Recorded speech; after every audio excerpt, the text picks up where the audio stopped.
أعوذ بالله من الشيطان الرجيم. بسم الله الرحمن الرحيم.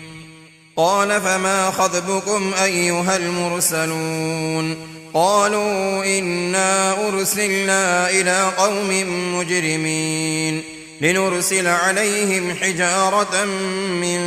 طين مسومة عند ربك للمسرفين. فأخرجنا من كان فيها من المؤمنين فما وجدنا فيها غير بيت من المسلمين وتركنا فيها آية للذين يخافون العذاب الأليم. وفي موسى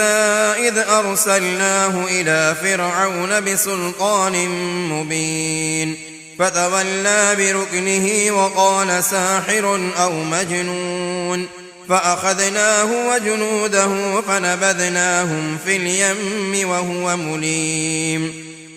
وفي عاد إذ أرسلنا عليهم الريح العقيم ما تذر من شيء أتت عليه إلا جعلته كالرميم.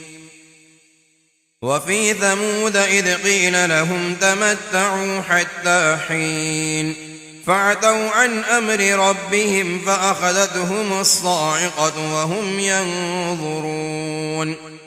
فما استطاعوا من قيام وما كانوا منتصرين. وقوم نوح من قبل إنهم كانوا قوما فاسقين. والسماء بنيناها بأيد وإنا لموسعون والأرض فرشناها فنعم الماهدون. ومن كل شيء خلقنا زوجين لعلكم تذكرون. ففروا إلى الله إني لكم منه نذير مبين. ولا تجعلوا مع الله إلها آخر إني لكم منه نذير مبين. كذلك ما أتى الذين من قبلهم من رسول إلا قالوا ساحر أو مجنون أتواصوا به بل هم قوم طاغون. فتول عنهم فما أنت بملوم وذكر فإن الذكرى تنفع المؤمنين.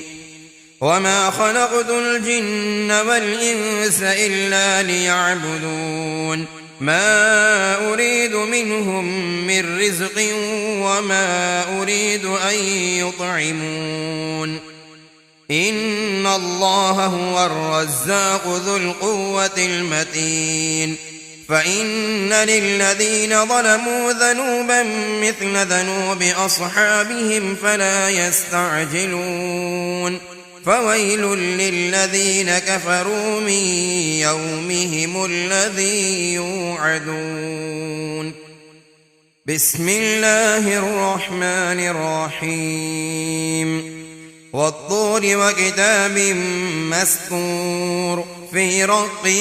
منشور والبيت المعمور والسقف المرفوع والبحر المسجور إن عذاب ربك لواقع ما له من دافع. يوم تمور السماء مورا وتسير الجبال سيرا فويل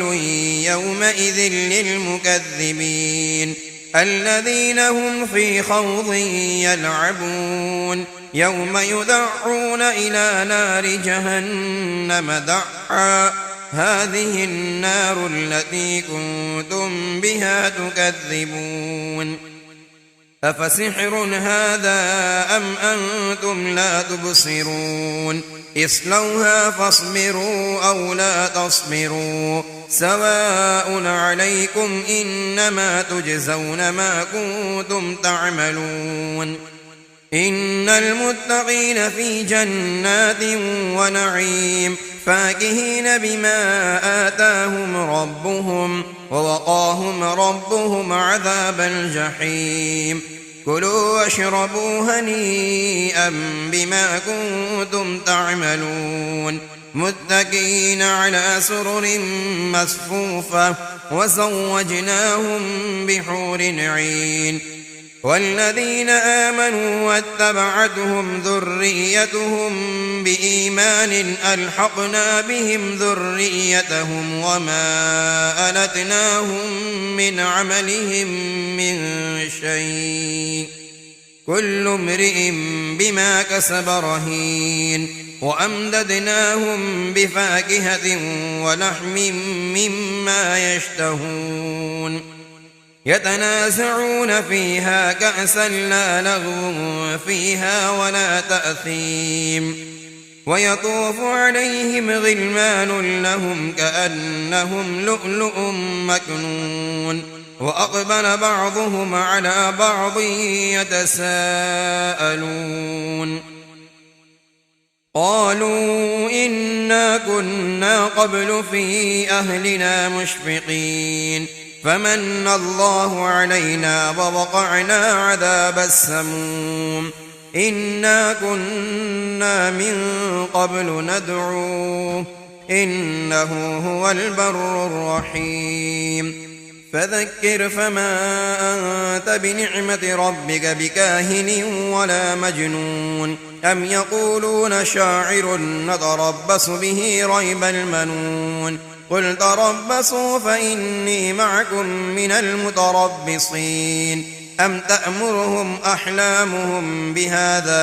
أم هم قوم طاغون أم يقولون تقوله بل لا يؤمنون فلياتوا بحديث مثله إن كانوا صادقين أم خلقوا من غير شيء أم هم الخالقون أم خلقوا السماوات والأرض بل لا يوقنون أم عندهم خزائن ربك أم هم المسيطرون أم لهم سلم يستمعون فيه فليأت مستمعهم بسلطان مبين أم له البنات ولكم البنون أم تسألهم أجرا فهم من مغرم مثقلون أم عندهم الغيب فهم يكتبون أم يريدون كيدا فالذين كفروا هم المكيدون أم له إله غير الله سبحان الله عما يشركون وإن يروا كسفا من السماء ساقطا يقولوا سحاب مركوم فذرهم حتى يلاقوا يومهم الذي فيه يصعقون يوم لا يغني عنهم كيدهم شيئا ولا هم ينصرون وإن للذين ظلموا عذابا دون ذلك ولكن أكثرهم لا يعلمون واصبر لحكم ربك فإنك بأعيننا وسبح بحمد ربك حين تقوم ومن الليل فسبحه وإدبار النجوم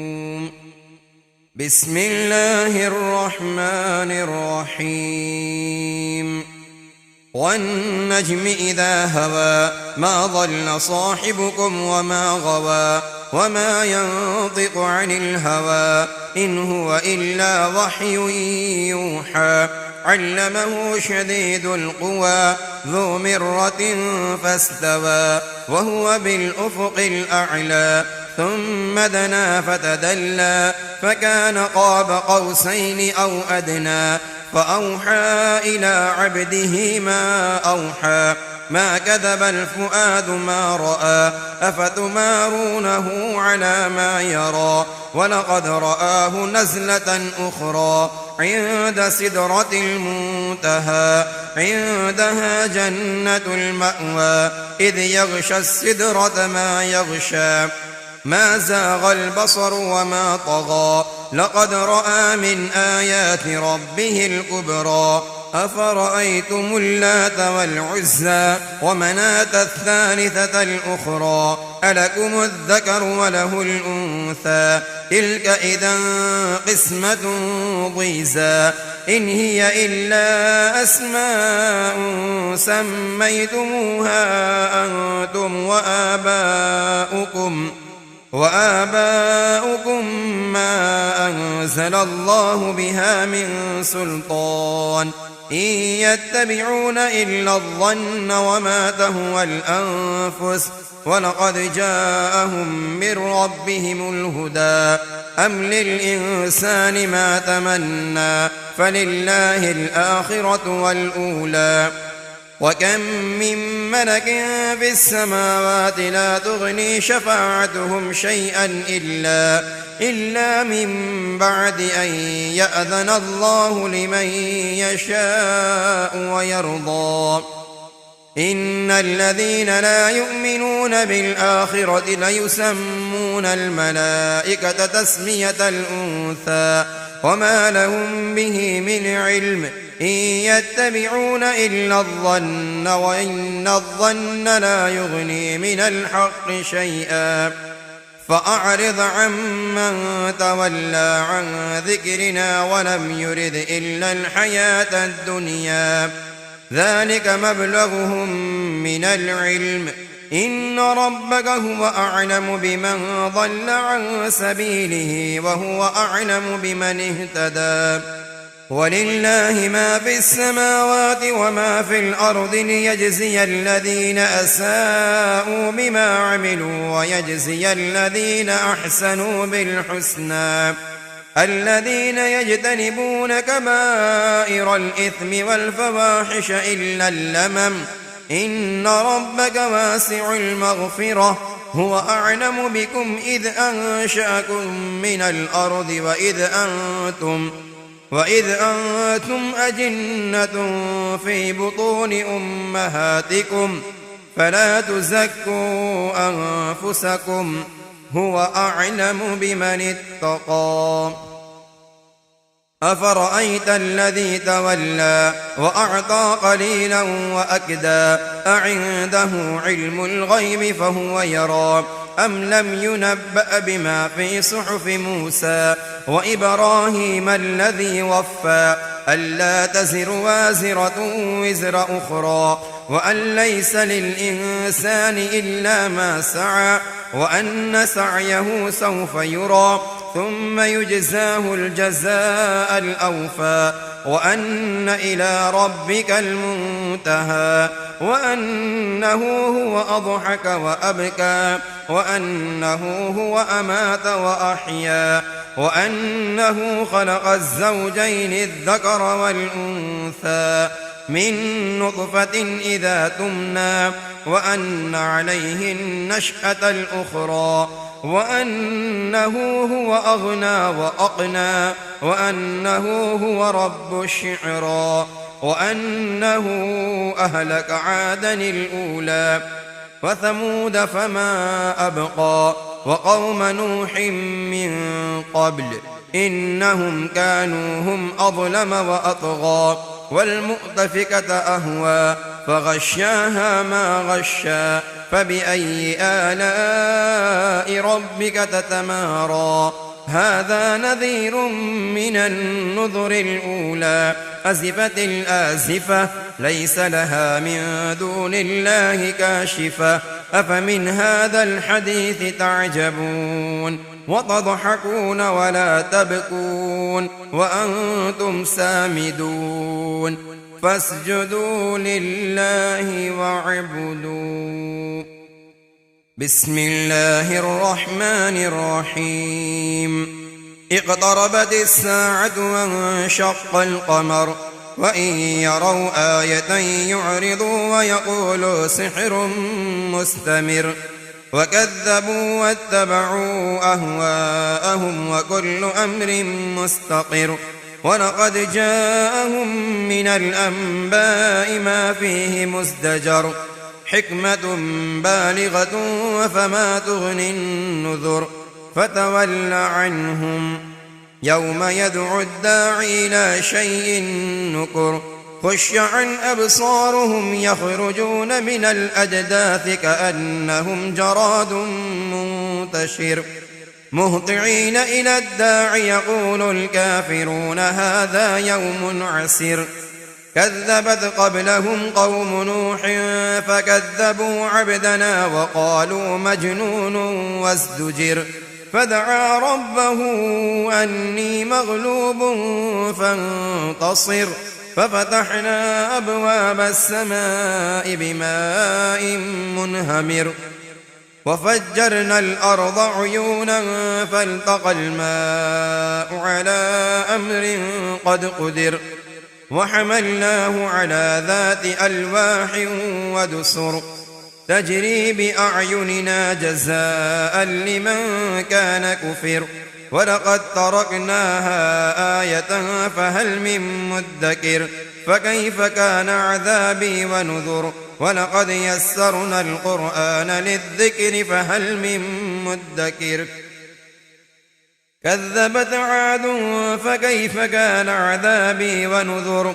إنا أرسلنا عليهم ريحا صرصرا في يوم نحس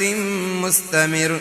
تنزع الناس كأنهم أعجاز نخل منقعر فكيف كان عذابي ونذر ولقد يسرنا القرآن للذكر فهل من مدكر كذبت ثمود بالنذر فقالوا أبشرا منا واحدا نتبعه إنا إذا لفي ضلال وسعر ألقي الذكر عليه من بيننا بل هو كذاب أشر سيعلمون غدا من الكذاب الأشر إنا مرسل الناقة فتنة لهم فارتقبهم واصطبر ونبئهم أن الماء قسمة بينهم كل شرب محتضر فنادوا صاحبهم فتعاطى فعقر فكيف كان عذابي ونذر إنا أرسلنا عليهم صيحة واحدة فكانوا كهشيم المحتضر ولقد يسرنا القرآن للذكر فهل من مدكر كذبت قوم لوط بالنذر إنا أرسلنا عليهم حاصبا إلا آل لوط نجيناهم بسحر نعمة من عندنا كذلك نجزي من شكر ولقد أنذرهم بطشتنا فتماروا بالنذر ولقد راودوه عن ضيفه فطمسنا أعينهم فذوقوا عذابي ونذر ولقد صبحهم بكرة عذاب مستقر فذوقوا عذابي ونذر ولقد يسرنا القرآن للذكر فهل من مدكر ولقد جاء آل فرعون النذر كذبوا بآياتنا كلها فأخذناهم أخذ عزيز مقتدر أكفاركم خير من أولئكم أم لكم براءة في الزبر أم يقولون نحن جميع منتصر سيهزم الجمع ويولون الدبر بل الساعة موعدهم والساعة أدهى وأمر إن المجرمين في ضلال وسعر يوم يسحبون في النار على وجوههم ذوقوا مس سقر إنا كل شيء خلقناه بقدر وما أمرنا إلا واحدة كلمح بالبصر ولقد أهلكنا أشياعكم فهل من مدكر وكل شيء فعلوه في الزبر وكل صغير وكبير مستطر إن المتقين في جنات ونهر في مقعد صدق عند مليك مقتدر بسم الله الرحمن الرحيم الرحمن علم القرآن خلق الإنسان علمه البيان الشمس والقمر بحسبان والنجم والشجر يسجدان والسماء رفعها ووضع الميزان ألا تطغوا في الميزان وأقيموا الوزن بالقسط ولا تخسروا الميزان والأرض وضعها للأنام فيها فاكهة والنخل ذات الأكمام والحب ذو العصف والريحان فبأي آلاء ربكما تكذبان خلق الإنسان من صلصال كالفخار وخلق الجان من مارج من نار فبأي آلاء ربكما تكذبان رب المشرقين ورب المغربين فبأي آلاء ربكما تكذبان مرج البحرين يلتقيان بينهما برزخ لا يبغيان فبأي آلاء ربكما تكذبان يخرج منهما اللؤلؤ والمرجان فبأي آلاء ربكما تكذبان وله الجوار المنشآت في البحر كالأعلام فبأي آلاء ربكما تكذبان كل من عليها فان ويبقى وجه ربك ذو الجلال والإكرام فبأي آلاء ربكما تكذبان يسأله من في السماوات والأرض كل يوم هو في شأن فبأي آلاء ربكما تكذبان سنفرغ لكم أيها الثقلان فبأي آلاء ربكما تكذبان يا معشر الجن والإنس إن استطعتم أن تنفذوا من أقطار السماوات والأرض فانفذوا لا تنفذون إلا بسلطان فبأي آلاء ربكما تكذبان يرسل عليكما شواظ من نار ونحاس فلا تنتصران فبأي آلاء ربكما تكذبان فإذا انشقت السماء فكانت وردة كالدهان فبأي آلاء ربكما تكذبان فيومئذ لا يسأل عن ذنبه إنس ولا جان فبأي آلاء ربكما تكذبان يعرف المجرمون بسيماهم فيؤخذ بالنواصي والأقدام فبأي آلاء ربكما تكذبان هذه جهنم التي يكذب بها المجرمون يطوفون بينها وبين حميم آن فبأي آلاء ربكما تكذبان ولمن خاف مقام ربه جنتان فبأي آلاء ربكما تكذبان ذواتا أفنان فبأي آلاء ربكما تكذبان فيهما عينان تجريان فبأي آلاء ربكما تكذبان فيهما من كل فاكهة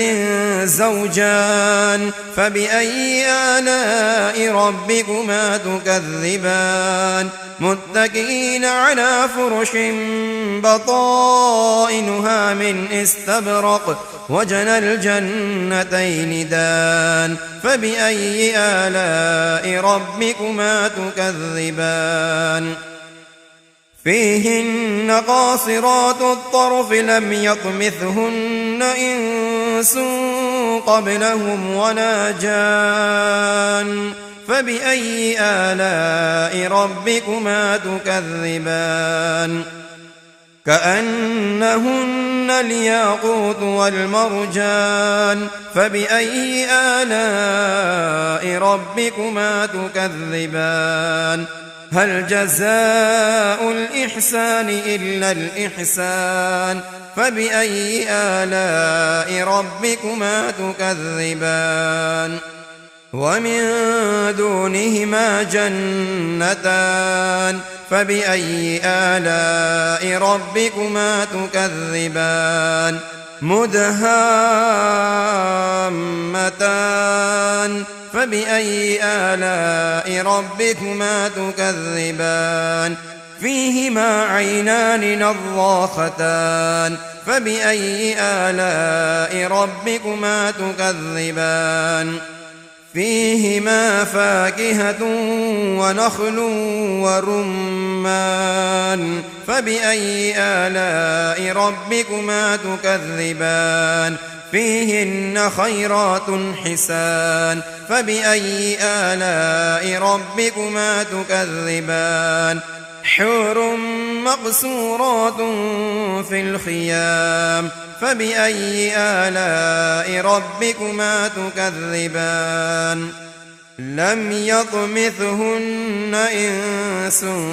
قبلهم ولا جان فبأي آلاء ربكما تكذبان متكئين على رفرف خضر وعبقري حسان فبأي آلاء ربكما تكذبان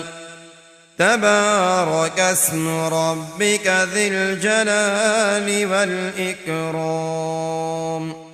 بسم الله الرحمن الرحيم إذا وقعت الواقعة ليس لوقعتها كاذبة خافضة رافعة إذا رجت الأرض رجا وبست الجبال بسا فكانت هباء منبثا وكنتم أزواجا ثلاثة فأصحاب الميمنة ما أصحاب الميمنة وأصحاب المشأمة ما أصحاب المشأمة والسابقون السابقون أولئك المقربون في جنات النعيم ثلة من الأولين وقليل من الآخرين على سرر موضونة متكئين عليها متقابلين يطوف عليهم ولدان مخلدون بأكواب وأباريق وكأس من معين لا يصدعون عنها ولا ينزفون وفاكهة مما يتخيرون ولحم طير مما يشتهون وحور عين كأمثال اللؤلؤ المكنون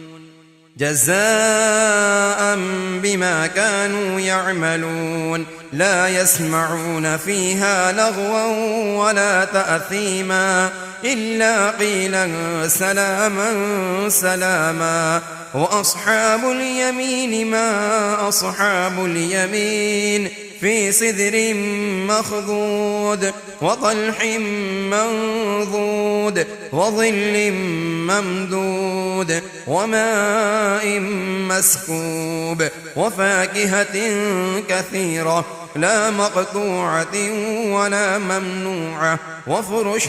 مرفوعة إنا أنشأناهن إنشاء فجعلناهن أبكارا عربا أترابا لأصحاب اليمين ثلة من الأولين وثلة من الآخرين وأصحاب الشمال ما أصحاب الشمال في سموم وحميم وظل من يحموم لا بارد ولا كريم إنهم كانوا قبل ذلك مترفين وكانوا يصرون على الحنث العظيم وكانوا يقولون أئذا متنا وكنا ترابا وعظاما أئنا لمبعوثون أوآباؤنا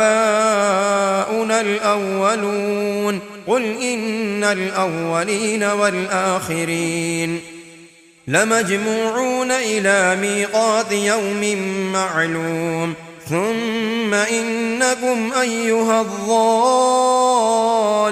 المكذبون لآكلون من شجر من زقوم فمالئون منها البطون فشاربون عليه من الحميم فشاربون شرب الهيم هذا نزلهم يوم الدين نحن خلقناكم فلولا تصدقون أفرأيتم ما تمنون أأنتم تخلقونه أم نحن الخالقون نحن قدرنا بينكم الموت وما نحن بمسبوقين على أن نبدل أمثالكم وننشئكم فيما لا تعلمون ولقد علمتم النشأة الأولى فلولا تذكرون أفرأيتم ما تحرثون أأنتم تزرعونه أم نحن الزارعون لو نشاء لجعلناه حطاما فظلتم تفكهون إنا لمغرمون بل نحن محرومون أفرأيتم الماء الذي تشربون أأنتم أنزلتموه من المزن أم نحن المنزلون لو نشاء جعلناه أجاجا فلولا تشكرون أفرأيتم النار التي تورون أأنتم أنشأتم شجرتها أم نحن المنشئون نحن جعلناها تذكرة ومتاعا للمقوين فسبح باسم ربك العظيم فلا أقسم بمواقع النجوم وإنه لقسم لو تعلمون عظيم إنه لقرآن كريم في كتاب مكنون لا يمسه إلا المطهرون تنزيل من رب العالمين أفبهذا الحديث أنتم مدهنون وتجعلون رزقكم أنكم تكذبون فلولا إذا بلغت الحلقوم وأنتم حينئذ تنظرون ونحن أقرب إليه منكم ولكن لا تبصرون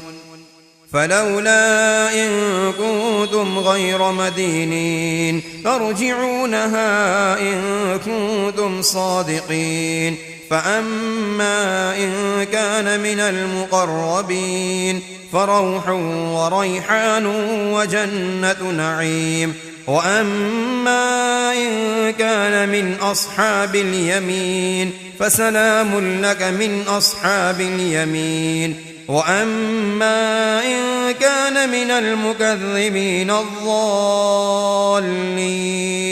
فنزل من حميم وتصلية جحيم إن هذا لهو حق اليقين فسبح باسم ربك العظيم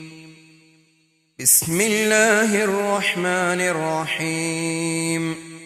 سبح لله ما في السماوات والأرض وهو العزيز الحكيم له ملك السماوات والأرض يحيي ويميت وهو على كل شيء قدير هو الأول والآخر والظاهر والباطن وهو بكل شيء عليم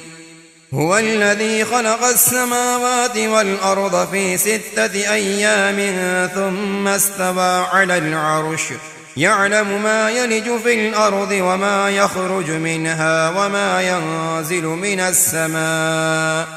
وما ينزل من السماء وما يعرج فيها وهو معكم أينما كنتم والله بما تعملون بصير له ملك السماوات والأرض وإلى الله ترجع الأمور يولج الليل في النهار ويولج النهار في الليل وهو عليم بذات الصدور آمنوا بالله ورسوله وأنفقوا مما جعلكم مستخلفين فيه فالذين آمنوا منكم وأنفقوا لهم أجر كبير وما لكم لا تؤمنون بالله والرسول يدعوكم لتؤمنوا بربكم وقد أخذ ميثاقكم إن كنتم مؤمنين هو الذي ينزل على عبده آيات بينات ليخرجكم من الظلمات إلى النور وإن الله بكم لرءوف رحيم وما لكم ألا تنفقوا في سبيل الله ولله ميراث السماوات والأرض لا يستوي منكم من أنفق من قبل الفتح وقاتل أولئك أعظم درجة من الذين أنفقوا من بعد وقاتلوا وكلا وعد الله الحسنى والله بما تعملون خبير من ذا الذي يقرض الله قرضا حسنا فيضاعفه له وله أجر كريم يوم ترى المؤمنين والمؤمنات يسعى نورهم بين أيديهم وبأيمانهم بشراكم اليوم جنات تجري من تحتها الأنهار خالدين فيها ذلك هو الفوز العظيم يوم يقول المنافقون والمنافقات للذين آمنوا انظرونا نقتبس من نوركم قيل ارجعوا وراءكم فالتمسوا نورا فضرب بينهم بسور له باب باطنه فيه الرحمة وظاهره من قبله العذاب ينادونهم ألم نكن معكم قالوا بلى ولكنكم فتنتم أنفسكم وتربصتم ورتبتم وغرتكم الأماني حتى جاء أمر الله وغركم بالله الغرور فاليوم لا يؤخذ منكم فدية ولا من الذين كفروا مأواكم النار هي مولاكم وبئس المصير ألم يأن للذين آمنوا أن تخشع قلوبهم لذكر الله وما نزل من الحق ولا يكونوا كالذين أوتوا الكتاب من قبل فطال عليهم الأمد فقست قلوبهم وكثير منهم فاسقون اعلموا أن الله يحيي الأرض بعد موتها قد بينا لكم الآيات لعلكم تعقلون إن المصدقين والمصدقات وأقرضوا الله قرضا حسنا يضاعف لهم ولهم أجر كريم والذين آمنوا بالله ورسله أولئك هم الصديقون والشهداء عند ربهم لهم أجرهم ونورهم والذين كفروا وكذبوا بآياتنا أولئك أصحاب الجحيم اعلموا أنما الحياة الدنيا لعب ولهو وزينة وتفاخر بينكم وتكاثر في الأموال والأولاد كمثل غيث أعجب الكفار نباته ثم يهيج فتراه مصفرا ثم يكون حطاما وفي الآخرة عذاب شديد ومغفرة من الله ورضوان وما الحياة الدنيا إلا متاع الغرور سابقوا إلى مغفرة من ربكم وجنة عرضها كعرض السماء والأرض أعدت للذين آمنوا بالله ورسله ذلك فضل الله يؤتيه من يشاء والله ذو الفضل العظيم ما أصاب من مصيبة